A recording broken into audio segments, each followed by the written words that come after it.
अस्सलाम वालेकुम जी। क्या हाल चाल है आप सबके। उम्मीद है कि आप सब लोग खैरियत से होंगे। तो देखिए जी, आज मेरे दिन का आगाज़ जो है वो सुबह नाश्ते से हो रहा है। और ये हमेशा की तरह जो है मैं आपको दिखा रही हूँ कि मैं पराठे बना रही हूँ। नाश्ते में जो है वो मेरे बच्चे और मेरा हस्बैंड जो है वो पराठे ही लेते हैं। हमारे घर हमेशा ही जो है वो देसी नाश्ता पराठे, अंडे या फिर रात का बचा हुआ सालन यही होता है। और बस मैंने आपको पहले भी एक बार बताया था कि बस वैरायटी इसमें ये होती है कि समटाइम्स ट्रायंगल पराठे होते हैं, समटाइम्स स्क्वेयर्स। और ये है कि हस्बैंड मेरे तो सिर्फ गोल पराठे ही खाना पसंद करते हैं। तो सुबह का आगाज़ मेरा हो जाता है जी 6:30 बजे। नमाज मैं फ़जर की पढ़ती हूँ, शुक्र अल्हम्दुलिल्लाह। तो उसके बाद थोड़ा सी देर जो है वो लेट जाती हूँ। और फिर तकरीबन 6:30 पौने 7 बजे जो है वो मैं दोबारा उठती हूँ, क्योंकि बच्चों ने स्कूल जाना होता है और हस्बैंड ने भी जो है वो जाना होता है अपने काम पे। तो बस सुबह जो है वो भाग दौड़ लगी हुई होती है। तो मैंने सोचा कि चलें, काफ़ी दिन हो गए हैं आपसे कोई भी बात शेयर नहीं की, कोई व्लॉग नहीं शेयर किया। तो दरअसल मैं जो हूँ कुकिंग की रेसिपीज़ तो शेयर कर रही थी, लेकिन बस व्लॉग जो है वो मैं शेयर नहीं कर पाई। थोड़ा-सा बिज़ी भी थी और थोड़ी-सी ये है कि रूटीन ऐसी थी कि मैं कुछ ज़्यादा शूट नहीं कर पाई थी। तो मैंने कहा चले आज सुबह-सुबह ही व्लॉग का ना स्टार्ट करते हैं। तो ये देखिए जी, ये जो गोल पेड़ा है ये मेरे हस्बैंड का पड़ा हुआ है, ये उनका है, वो गोल पराठा खाते हैं। और ये जो बाकी ट्रायंगल हैं ये सब जो हैं ये मेरे बच्चों के हैं। तो बस अभी मैं नाश्ता बनाती हूँ और बच्चों को नाश्ता देती हूँ। तो ये देखिए जी, तो ट्रायंगल पराठा जो है वो मैंने बना लिया, आपने देखा। और अब ये देखें जी, ये है गोल पराठा। और ये बहुत अच्छे और बहुत इजीली बन जाते हैं। मुझे बहुत से लोग जो हैं वो समटाइम्स पूछते हैं कि ये बल वाले पराठे जो हैं वो बनाना मुश्किल है या कुछ ऐसे हैं, लेकिन ये बहुत इजीली बन जाते हैं। इसमें कोई इतनी मेहनत भी दरकार नहीं होती है। शायद हम लोग इतना रोज़ बना बना के यूज़ टू हो गए होते हैं कि एकदम से हमसे ये बन जाता है। क्योंकि जो मेरी अम्मी वाली साइड है, मेरा जो मेका है, वहाँ पे जो है वो ज़्यादातर अमूमन जो है वो ट्रायंगल पराठे ज़्यादातर हम लोग बनाते हैं, मेरी खालाएँ वग़ैरह भी। और जितने भी मेरे चचा हैं, चची वग़ैरह सारे वहाँ पे जो है वो ज़्यादातर अमूमन जो है वो ये पराठा बनाया जाता है ट्रायंगल। तो इसी वज़ह से जो है ट्रायंगल पराठा भी मेरे लिए बहुत ईज़िली बनाना बनाना आता है मुझे। लेकिन ये जो गोल पराठा है वहाँ कम बनाया जाता है। तो एक दिन मेरी मम्मानी मुझे कह रही थी कि यार ये गोल पराठा मुझसे तो उस तरह इतना अच्छा नहीं बनता, तो ये कैसे आप लोग बनाते हो? तो इंशाल्लाह ये भी रेसिपी मैं एक दिन जो है वो आपको पूरा इसका प्रोसीजर बताऊँगी कि ईज़िली आप लोग कैसे इसको बना सकते हैं। और ये देखिए, ये कितना इसका कलर कितना खूबसूरत आता है। और इसके लिए मैं आम आटा इस्तेमाल करती हूँ जो नॉर्मल घर में इस्तेमाल होता है। इसके लिए कोई मैं वाइट आटा इस्तेमाल नहीं करती, क्योंकि हमारे यहाँ जो है वो ज़्यादा वाइट आटा जो है वो खाया नहीं जाता। एक तो सेहत के लिए भी वो इतना अच्छा नहीं होता, और दूसरा ये है कि बिल्कुल रबड़-रबड़ हो जाता है। तो उसको जो है वो हैंडल करना भी मुझे तो मुश्किल लगता है, वो जो वाइट आटा है। तो ये है कि हस्बैंड भी पसंद नहीं करते। तो ये देखें जी, अब मैंने ऑयल डाला है और मैं जो हूँ वो तवे पे ही ऑमलेट बना लेती हूँ कि कौन जो है वो एक बर्तन और ले और उसको भी गंदा करे। और हम लोग को सुबह-सुबह बस यही होता है कि जितने बर्तन कम हों और उतनी ही आसानी है। हाउसवाइफ्स का बस यही होता है कि जितने बर्तन कम होंगे उतने ही धोने भी जो है वो आसानी रहेगी। तो बस तवे पे पराठे बनाए थे, तो उसके बाद एंड पे जो है वो मैंने कहा चलें इसी पे मैं ऑमलेट बना लेती हूँ। और ऑमलेट का, अच्छा मैं आपको एक टिप बताती हूँ ऑमलेट की, कि ऑमलेट जब आप तवे पे डालते हैं ना तो उसको कुछ देर के लिए ना, कुछ सेकंड के लिए आपने उसको बिल्कुल मूव नहीं करना। उसको थोड़ा सी देर फिक्स होने देना है अपनी जगह के ऊपर। तो फिर जब आप उसको पलटेंगे ना, आप जितना मर्ज़ी बड़ा ऑमलेट बना लें, ये तो बल्कि मैंने 1 एग का सिर्फ़ बनाया है। अगर मैं यहाँ पे 2 एग्स का भी बनाती हूँ या बहुत बड़ा बनाती हूँ तो मेरा कभी भी ऑमलेट टूटता नहीं है। तो उसकी रीज़न यही है कि मैं जो हूँ वो इसको एकदम से फ्लिप नहीं करती। थोड़ी देर जो है वो तवे पे पड़ा रहने देती हूँ। तो ये देखिए जी, नाश्ता तो अब तैयार हो गया। और ये क्या बन रहा है जी? ये मैं बना रही हूँ जी पोटैटो बॉल्स, बल्कि इसको ब्रेड बॉल्स भी कह सकते हैं आप।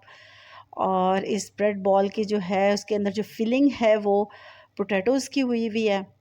तो लेकिन ये बहुत मज़े के बनते हैं। और ये बना रही हूँ जी मैं अपने बच्चों के स्कूल लंच के लिए। तो ये देखें जी, ये उनका लंच बॉक्सेस तैयार हो गए हैं। बल्कि सुबह-सुबह मैंने बहुत जल्दी में बनाए हैं, तो ये देखें इनकी शेप इतनी अच्छी नहीं आई, वरना अमूमन बहुत मज़े की और प्यारी शेप आती है। और ये देखें, ये साइड्स जो हैं इसकी मैंने काट ली थी ब्रेड की, तो इसके इंशाल्लाह ताला मैं ब्रेड क्रम्स बनाऊँगी। और आपको ये जो ब्रेड बॉल्स हैं इनकी रेसिपी भी मैं इंशाल्लाह दूंगी। बहुत अच्छे बनते हैं और बहुत इजीली बन जाते हैं। तो चलें जी, अब सफाई का टाइम स्टार्ट हो गया। बच्चे चले गए स्कूल, मियाँ भी अपने काम पे, और मैं आ गई हूँ जी रूम की सफाई करने। मैंने कोई हेल्पर वगैरह नहीं रखी हुई, क्योंकि ये काम अमूमन मैं खुद ही कर लेती हूँ। मैं माशाल्लाह जॉइंट फैमिली में रहती हूँ, और ऊपर वाला पोर्शन जो है वो घर का वो मेरे पास है, और उस पर 2 रूम्स हैं और एक ओपन किचन है। तो कोई इतना बड़ा स्पेस नहीं है या एरिया नहीं है जिसके लिए मुझे कोई हेल्पर की ज़रूरत पड़े। इतना सा काम तो हम लोग खुद भी कर ही सकते हैं जो हाउसवाइफ हैं। और वैसे भी थोड़ा बहुत चलना जो है वो वैसे भी सेहत के लिए जो है अच्छा होता है। तो मुझे जो है फ़िलहाल तो किसी हेल्पर की ज़रूरत नहीं है, मैं खुद ही करती हूँ। और ये देखिए मैं आपको झाड़ू दिखा रही हूँ, और ये झाड़ू मेरा जो है बेचारा बिल्कुल फोत हो गया है और मरा हुआ है, बिल्कुल मर मुक गया है बेचारा। लेकिन पता नहीं क्यों ये इतने झाड़ू ख़राब हो जाते हैं इतनी जल्दी। आप देखिए, मुझे लगता है कि जैसे कोई 15 डेज़ पहले इसको लिया होगा, लेकिन बस ये एकदम से ही जो है वो कुछ दिनों बाद ही ख़त्म हो जाते हैं। तो चलें जी, सफाई के बाद जो है वो मैं थोड़ी देर रेस्ट की, उसके बाद दोपहर के खाने का टाइम हो गया। तो ये देखें जी, मैं आज बना रही थी आलू गोश्त, और ये बड़ा टेस्टी बना था सच में। और इसकी रेसिपी मैंने आप लोगों के लिए रिकॉर्ड की है, पूरा प्रोसीजर कि मैं कैसे बनाती हूँ आलू गोश्त। वैसे तो 2-3 तरीक़ों से मैं इसको बनाती हूँ, लेकिन ये जो तरीका है ये सबसे ईज़ी मेथड है, और इंशाल्लाह ताला मैं जल्दी ही अपलोड करूँगी। तो मैं आपसे डिस्कस कर रही थी कि मैं जो हूँ वो जॉइंट फैमिली में रहती हूँ। तो साथ ये है कि मेरे पास जो है वो इतने ऊपर इतनी बड़ी कोई स्पेस नहीं है कि मुझे किसी हेल्पर की ज़रूरत पड़े। और मैं ये समझती हूँ ज़ाती तौर पे कि जो ख़वातीन हैं जो जॉब नहीं करती, जो अमूमन घर में होती हैं, तो बहुत ज़्यादा उनका जो है वो वॉकिंग इतनी ज़्यादा नहीं होती। ज़्यादा घर में आप कितनी वॉक कर सकते हैं। तो मेरा मानना ये है कि ये जो छोटे-मोटे काम हैं, जैसे सफाई होगी, डस्टिंग वगैरह होगी, या ये ऐसे काम जो हैं ये इंसान को खुद कर लेने चाहिए हैं, ताकि वो एक्टिव रहे। क्योंकि जब आप अभी तो देखें आपकी एज इतनी ज़्यादा नहीं होती, अभी मेरे बच्चे जैसे छोटे हैं तो इतनी ज़्यादा एज नहीं है। लेकिन अगर अभी मैं एक्टिव नहीं होंगी तो फिर ऐसा होगा कि जब मेरी एज थोड़ी-सी ज़्यादा होगी तो फिर मेरे घुटनों में पेन और ये सब कुछ। मैं आपको बताऊँ, एक डॉक्टर से मैंने कंसल्ट किया था, कोई प्रॉब्लम था मुझे तो मैं उनके पास गई थी। तो उन्होंने भी मुझे एक मशवरा दिया था। वो ये कहते थे कि अगर ख़वातीन ज़्यादा जल्दी बूढ़ा नहीं होना चाहती, और वो ये नहीं चाहती कि उनके जो है वो घुटने और टाँगों में बहुत ज़्यादा पेन हो, तो उन्हें चाहिए कि वो एक्टिव ज़िंदगी गुज़ारें। ये जो आप लोगों ने हेल्पर्स रखी होती हैं, ये नहीं रखनी चाहिए, और छोटे-मोटे काम जो हैं वो खुद करने चाहिए। और वाक़ई उनकी बात है भी ठीक। आप सोचिए, जो हमारी दादी अम्मा का ज़माना है या नानो वग़ैरह का, तो उसमें कहाँ इतनी ज़्यादा लोगों के पास हेल्पर्स होती थी, और वो लोग अपना काम खुद करते थे।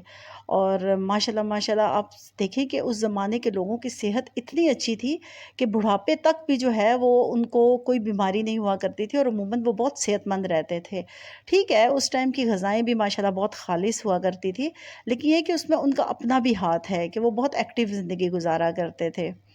तो ये देखिए जी, आपसे बातों के दौरान में मेरा जो है वो आलू गोश्त तैयार हो गया है।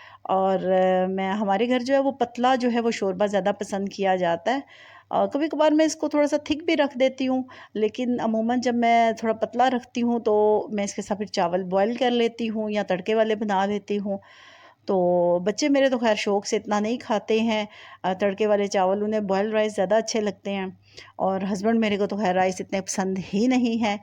लेकिन मैं बहुत राइस लवर हूँ। मतलब मुझे अगर आप कहें ना, ऑल द टाइम मैं खा सकती हूँ।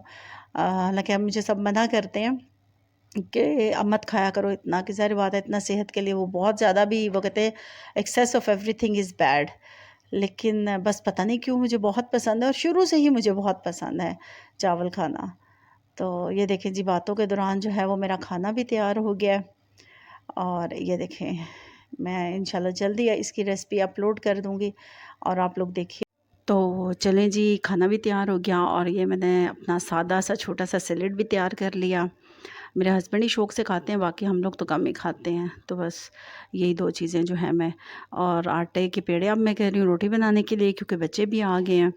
तो चलें जी, आज के लिए बस इतना ही, आपने इतना ही बर्दाश्त कर लें तो बहुत है मेरी बातों को।